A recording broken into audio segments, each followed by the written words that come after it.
YCP అధినేత జగన్ పశు వైద్య విద్యార్థుల ఆందోళనకు మద్దతు పలికారు. గన్నవరం చేరుకుని గుంటూరు వెళ్తుండగా ఆయన్ను ఎన్టీఆర్ పశు వైద్య విద్యార్థులు కలిశారు. పశు వైద్య విద్యను ప్రైవేటీకరించడాన్ని వ్యతిరేకిస్తూ విద్యార్థులు చేస్తున్న ఆందోళనకు మద్దతు పలికారు. వారి శిబిరాన్ని సందర్శించిన జగన్ అండగా ఉంటారని హామీ ఇచ్చారు. 5,000 పెరిగితే గనక అది వెటర్నరీ డిస్పెన్సరీగా మార్చాలి. మీ దగ్గర ఇక్కడ గన్నవరం నుంచి ఎంతమంది స్టూడెంట్స్ బయటకు వస్తున్నారు?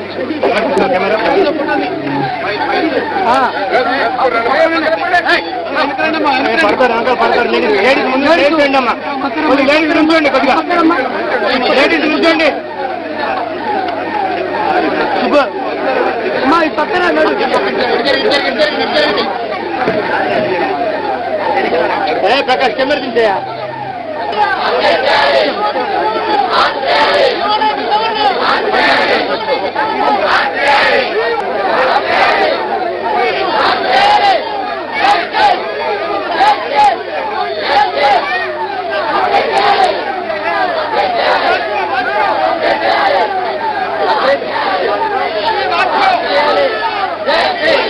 రవి